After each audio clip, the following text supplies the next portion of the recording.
तो बताओ mesh analysis के लिए आपको कौन सा लॉ अप्लाई करना है? KVL, Kirchhoff's voltage law. क्या होता है KVL? Sum of voltage drops is equals to sum of voltage sources. Voltage drops is equals to sum of voltage sources.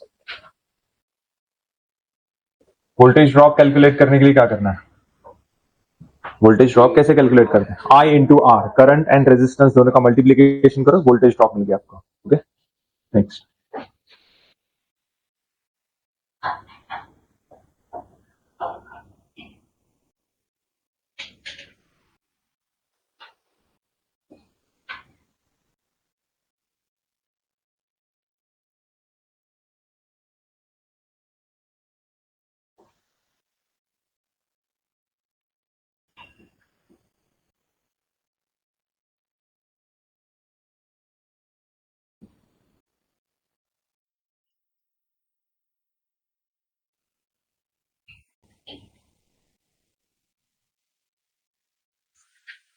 Question है find current flowing through 5 ohm resistance using mesh analysis. इसी को हम लोग nodal से भी solve करेंगे। Same question हम लोग सुपरपोजिशन से भी सॉल्व करेंगे, सेम क्वेश्चन थेवेनिन से भी सॉल्व करेंगे, नॉर्टन से भी सॉल्व करेंगे। आपको प्रैक्टिस भी ऐसे ही करना है, डेली वन प्रॉब्लम सॉल्व करना है। एक ही करो, एक से ज्यादा मत करो, समझो? तो डेली वन प्रॉब्लम सॉल्व करना है by using mesh, nodal, superposition, Thevenin, Norton's, 5 methods.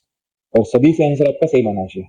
Starting में आपको 1 घंटा लगेगा, 1 से 1.5 घंटा लगेगा।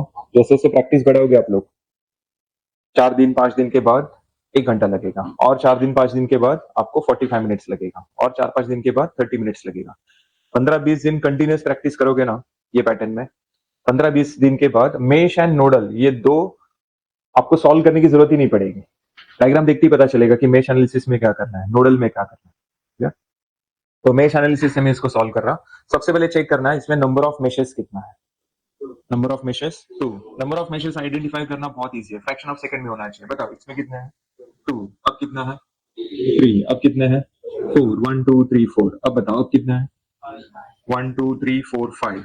अब बताओ कितना है? 1 2 3 4 5 6 7। टोटल 7 मेशेस है। So number of meshes identify करना बहुत इजी है। तो इस सर्किट में टोटल 2 मेशेस है, तो जितने मेशेस है उतने मेश करंट आपको एज्यूम करना है क्लॉकवाइज डायरेक्शन में। I1 एंड I2 ऐसे दो करंट्स मैंने एज्यूम किए यहाँ पर क्लॉकवाइज डायरेक्शन में। अब आप लोग बोलेंगे कि एंटी क्लॉकवाइज एज्यूम करेंगे तो क्या होगा? कुछ नहीं होगा, आंसर सेम आएगा, बस साइन चेंज होगा। अगर क्लॉकवाइज में I1 का आंसर 5 एम्पियर है तो एंटी क्लॉकवाइज में -5, क्लॉकवाइज में -5 है तो एंटी क्लॉकवाइज में +5। क्लियर है? नेक्स्ट। तो हमेशा क्लॉकवाइज से एज्यूम करो। Applying KVL for mesh 1, applying KVL for mesh 1, ये सब लिखने का है ऐसा। इसके आगे मैं आपको एक पिक्चर का डायलॉग बताऊंगा, आधा मैं बोलूंगा आधा आप लोग बोलोगे। हर कुत्ता अपनी गली में डैश डैश होता है। अरे तुम लोग को पिक्चर नहीं देखते क्या तुम लोग? हर कुत्ता अपनी गली में डैश डैश होता है, क्या होता है? शेर होता है। सुना है ना ये सब? अरे हिंदी में मुहावरे आपने सुना रहेगा ये सब। अब ये स्टेटमेंट का यहाँ पर क्या कनेक्शन? आप लोग जब मेश 1 को केवल अप्लाई करते हो तब आपको एज्यूम क्या करना है? I1 is greater than I2। I1 बड़ा है। अभी हम लोग किसके गली में गए? मेश 1 की गली में गए, तो वहां का करंट कौन है? I1। तो I1 मेजर है, I2 माइनर है। जब हम लोग सेकेंड मेश को केवल अप्लाई करेंगे तब I2 is greater than I1। अगर 3 मेशेस है तो 3 करंट आएंगे, I1 I2 I3। मेश 1 के time I1 greater than I2 and I3। Second mesh के time I2 is greater than I1 and I3। ये फ्रैक्शन ऑफ सेकंड में आपके दिमाग में आना चाहिए, इसके लिए मैंने ये डायलॉग बोला है। क्लियर? तो बताओ फर्स्ट मेश को जब मैं केवीएल अप्लाई करूंगा तब क्या होगा? I1 is greater than I2। Clear? चलो स्टार्ट कर रहा हूं। बताओ फर्स्ट मेश को मैं केवीएल अप्लाई कर रहा हूं। Sum of voltage drops is equals to sum of voltage sources. Equal sign के लेफ्ट साइड क्या लिखना है? Sum of voltage drops. Voltage drop के लिए रिस्पॉन्सिबल कौन है?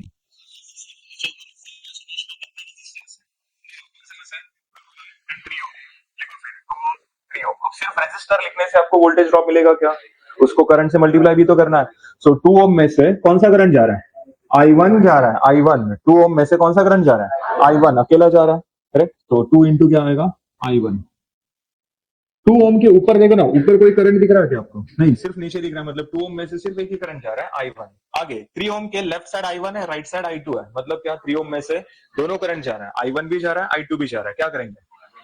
क्यों I1 माइनस I2? क्यों? I1 बड़ा है, I2 छोटा है। चलो माइनस ही क्यों, प्लस भी तो कर सकते थे। नहीं, माइनस ही करना, ये किसने बोला? प्लस भी तो कर सकते हो, I1 plus I2। Yes, 3 ohm resistor vertical है। अब वर्टिकल में जो करंट जाएगा वो एक तो डाउनवर्ड जाएगा या फिर एक तो अपवर्ड जाएगा। तो ध्यान से देखो, I1 जो आपने क्लॉकवाइज में एज्यूम किया, उसमें I1 3 ओम में से कैसे जा रहा है? डाउनवर्ड, नीचे की तरफ जा रहा है। एंड I2 कैसे जा रहा है? अपवर्ड्स।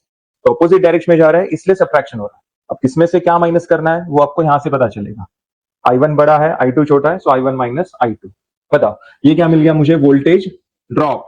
ये क्या मिल गया? Voltage drop. अरे ड्रॉप ही तो है ना, करंट एंड रेजिस्टेंस दोनों का मल्टीप्लीकेशन है, करंट रेजिस्टेंस दोनों का मल्टीप्लीकेशन है। बताओ क्या करेंगे दोनों का? क्या करेंगे दोनों का? समेशन करेंगे। करो फिर यहां पर, समझा? Sum of voltage drops is equals to क्या? Sum of voltage sources. तो बताओ, फर्स्ट मेश में कितने वोल्टेज सोर्सेस है? दो। 20 वोल्ट, 8 वोल्ट। क्लॉकवाइज डायरेक्शन में चेक करना है, राइजिंग एंड फॉलिंग पोटेंशियल। मुझे एक बात बताओ, मेरे पास दो वोल्टेज सोर्सेस हैं, 3 वोल्ट, 3 वोल्ट। फर्स्ट में मैं जा रहा हूँ left to right, minus to plus, और सेकंड में जा रहा हूँ right to left, plus to minus. तो बताओ, जब मैं माइनस टू प्लस जाऊंगा तो इसको क्या कहेंगे? Rise in potential. Okay, rise in potential कहेंगे। और जब मैं प्लस टू माइनस जाऊंगा तब फॉल इन पोटेंशियल कहेंगे। इसको रट्टा मत मारो, अपने रियल लाइफ के साथ इसको कंपेयर करो। इमेजिन करो, मेरा एक बिजनेस है जो पहले प्लस में चल रहा था, अभी माइनस में चल रहा है। मतलब क्या हुआ? गिर गया ना, पूरा बिजनेस डूब गया, फॉल हो गया। तो अच्छी बात है या बुरी बात है? बुरी बात है। तो उसको हम लोग कौन सा साइन देंगे? निगेटिव साइन देंगे। मेरा एक बिजनेस है जो पहले माइनस में चल रहा था, अभी प्लस में चल रहा है, राइज हो गया। अच्छी बात है बुरी बात है? अच्छी बात है। तो उसको हम लोग प्लस साइन देंगे। तो बताओ, इसको मैं कैसे लिखूंगा? V is equals to minus 3 volt. और इसमें कैसे लिखूंगा? V is equals to plus 3 volt. तो राइज इन पोटेंशियल है तो पॉजिटिव साइन देना है, फॉल इन पोटेंशियल है नेगेटिव साइन देना है। तो क्लॉकवाइज डायरेक्शन में चेक करो, 20 वोल्ट कैसा है? Rise in potential, correct, rise in potential 20। And 8 volt कैसा है? Fall in potential -8। अंदर मल्टीप्लाई करो, तो 2I1 plus 3I1 minus 3I2 is equals to 12। 3 plus 2 5I1 minus 3I2 is equals to 12। Equation number 1। Unknown कितना है इसमें? दो ना, तो इक्वेशंस भी दो लगेंगे। सेकंड इक्वेशन कहां से मिलेगा? मेश 2 को केवीएल अप्लाई करके। अब इस बार फास्ट होना चाहिए। तो अप्लाइंग केवीएल फॉर मेश 2, पता इमीडिएटली आपके दिमाग में क्या आना चाहिए? I2 is greater than I1। वो डायलॉग याद है ना सबको? राइट। सो I2 ग्रेटर देन I1। बताओ, सेकंड मेश में कितने रेजिस्टर्स है? दो। सो दो बार वोल्टेज ड्रॉप होगा, एक 3 ओम के अक्रॉस, एक 4 ओम के अक्रॉस। बताओ, 3 मेश 1 मेश 2 दोनों में कॉमन है, कॉमन है तो दो करंट फ्लो होगा। इस बार I2 minus I1, because I2 is greater than I1 ना, करेक्ट। और माइनस ही क्यों, क्या पता है सबको? अपोजिट डायरेक्शन है। चलो नेक्स्ट, 4 में से कौन सा करंट जा रहा है? अकेला जा रहा है, उसके साथ और कोई जा रहा है? नहीं, अकेला जा रहा है, तो अकेला आएगा ना I2। बताओ दोनों का क्या करेंगे? Addition, sum of voltage drops is equals to sum of voltage sources. Clockwise direction में चेक करो। +8 -8 प्लस, +8 एंड 10 कैसा है? -2 प्लस, ये भी तो राइजिंग है ना। देखो ना, क्लॉकवाइज डायरेक्शन में आप लोग जा रहे हो ना, क्लॉकवाइज डायरेक्शन में एज्यूम करने का, मैं एक बाइक चला रहा हूँ, बाइक यहाँ से मैंने स्टार्ट किया, यहाँ से मैं जा रहा हूँ, कहाँ से कहाँ तक गया? माइनस से प्लस, राइज इन पोटेंशियल। फिर मैं बाइक यहाँ पर लेके आ गया, यहाँ पर, फिर माइनस से प्लस, दोनों क्या है? राइज इन पोटेंशियल है। सो +8 +10। समझा? देखो, ये डीसी सर्किट के एग्जांपल ऐसे है जिसमें सिली मिस्टेक बहुत होता है, प्लस माइनस वाला मिस्टेक। मिस्टेक करना है तो बड़ा मिस्टेक करो, देखते ही पता चला, अरे हाँ ये मिस्टेक हुआ है। समझा? सिली, ऐसा छोटा मिस्टेक करोगे कितना भी ढूंढो मिलेगा ही नहीं आपको। घर पे आने के बाद फिर बाद में पता चलता है, अरे हाँ यहाँ पर तो माइनस होना चाहिए था। क्या? सो +8 +10 क्लियर है यहाँ तक? आगे बताओ, अंदर मल्टीप्लाई करेंगे, 3I2 minus 3I1 plus 4I2 is equals to 18 minus 3I1, 3 plus 4 7I2 is equals to 18। Equation number 2। समझा क्या? इक्वेशन हमेशा सीक्वेंस में ही रखने का, पहले I1 फिर I2 फिर I3। तो पहले मैंने I1 वाला टर्म लिखा, फिर I2 वाला टर्म लिखा, इज इक्वल्स टू 18। अब ये दो इक्वेशंस आप कैलकुलेटर में सॉल्व कर सकते हो ना। कितना आएगा आंसर? I1 5.30 and I2 4.84। क्या? I1 I2 मिलने के बाद अब अपना क्वेश्चन सॉल्व करते हैं। अपना क्वेश्चन क्या था? Find current flowing through 4 ohm resistor, तो बताओ 4 ओम रेजिस्टर में से कौन सा करंट जा रहा है? I2 करंट जा रहा है। तो current flowing through 4 ohm resistor is equals to I2, और I2 का वैल्यू मुझे कितना मिला है? 4.84 एम्पियर। अब करंट है मतलब डायरेक्शन दिखाना पड़ेगा ना। तो बताओ 4 ओम रेजिस्टर हॉरिजॉन्टल है, उसमें से करंट एक तो लेफ्ट टू राइट जाएगा या फिर एक तो राइट टू लेफ्ट जाएगा। कैसे जा रहा है I2 current? Left to right जा रहा है ना, ऐसा लेफ्ट टू राइट, समझा? 4 ओम रेजिस्टर हॉरिजॉन्टल रेजिस्टर है और उसमें से करंट कौन सा जा रहा है? I2 अकेला जा रहा है ना, I2 करेक्ट। कैसे? Left to right. ये हो गया आपका फाइनल आंसर, समझा? एग्जामिनर के पास सिर्फ ये मॉडल आंसर शीट में सिर्फ ये आंसर होता है, फाइनल आंसर। ये पूरा सॉल्यूशन नहीं होता, तो उसको बस फाइनल आंसर से मतलब है। वो अगर करेक्ट है तो 6 आउट ऑफ 6, 8 आउट ऑफ 8 जो भी है। क्लियर? इसको सॉल्व करने के लिए मेरे पास और एक मेथड है, यस, मैजिक मेथड।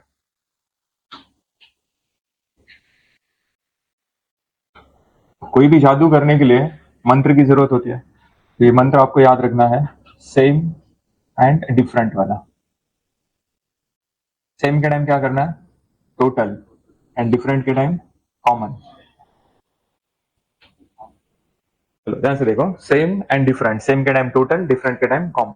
यहाँ पर नंबर ऑफ मेशेस कितना है? 2, सो 2 नंबर्स लिखो। 3 मेशेस होते तो 3 नंबर्स लिखता मैं।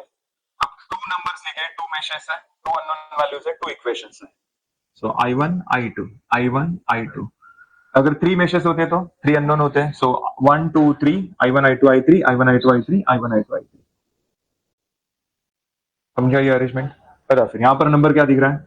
1। यहाँ पर सेम है या डिफरेंट है? सेम है तो क्या करेंगे? टोटल। तो बताओ फर्स्ट मेश का टोटल रेजिस्टेंस कितना? 2 एंड 3 दोनों का एडिशन 5। 5 यहाँ पर लिखो, फिर 5 यहाँ पर 1 है, यहाँ पर 2 है। सेम है या डिफरेंट है? डिफरेंट है तो क्या करोगे? कॉमन लोगे। तो बताओ ना, मेश 1 एंड मेश 2 दोनों में कॉमन रेजिस्टर कौन है? 3।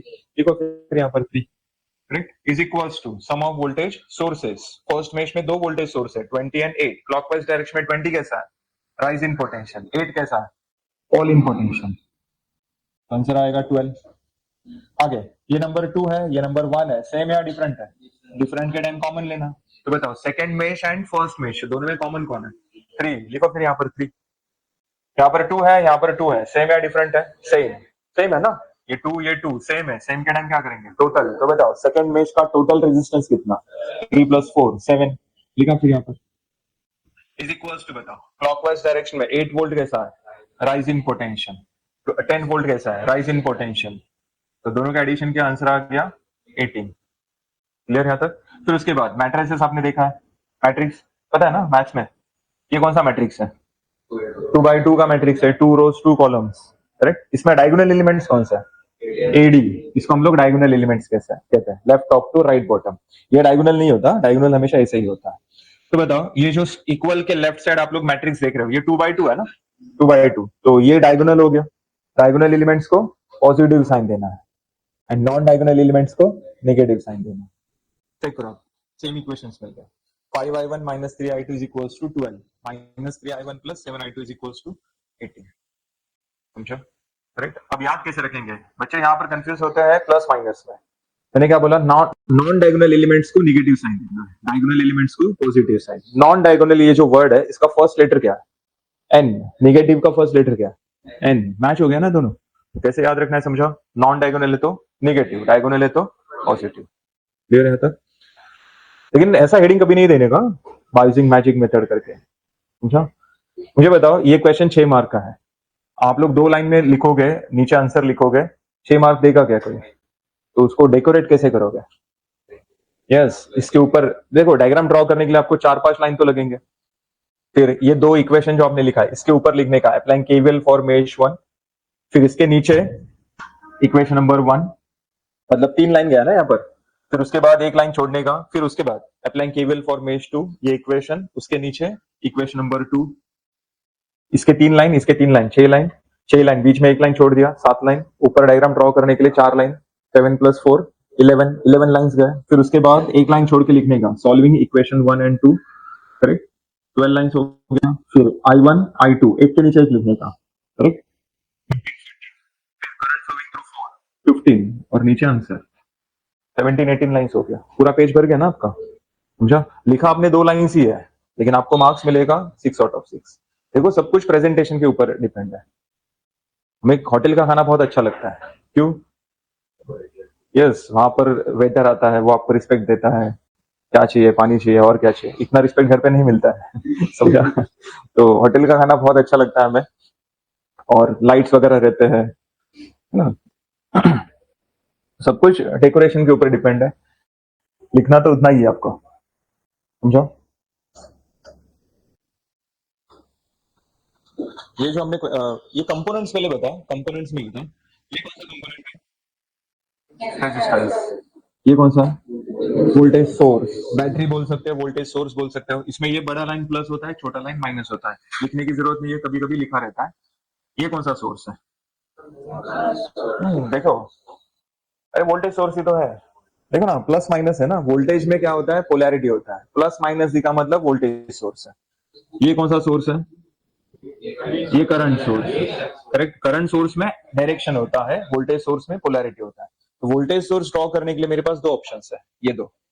करंट सोर्स के लिए बस एक ही ऑप्शन है, रेजिस्टर के लिए एक ही ऑप्शन है, वोल्टेज सोर्स के लिए दो ऑप्शन है मेरे पास, समझा। तो वोल्टेज में पोलैरिटी होता है, करंट में डायरेक्शन होता है। तो डीसी सर्किट में आपको बस ये तीन कंपोनेंट्स ही मिलने वाले हैं, resistor, voltage source, current source. जब आप लोग एसी सर्किट में जाओगे तब वहां पर दो एक्स्ट्रा कंपोनेंट्स मिलेंगे, इंडक्टर एंड कैपेसिटर। तो मेश एनालिसिस में देखो तीन टाइप के एग्जांपल्स है। ये हो गया अपना टाइप नंबर 1। टाइप नंबर 1 क्या नाम देंगे इसको? No current source. No current source, क्यों ऐसा नाम क्यों रखा मैंने इस टाइप का? क्योंकि डायग्राम में देखो ना, कहीं पर करंट सोर्स है ही नहीं। मैंने तीन ही कंपोनेंट्स बोला ना, resistor, voltage source, current source. आपको सर्किट डायग्राम में सिर्फ दो ही कंपोनेंट्स दिख रहा है, resistor and voltage source. Current source है ही नहीं अपने पास।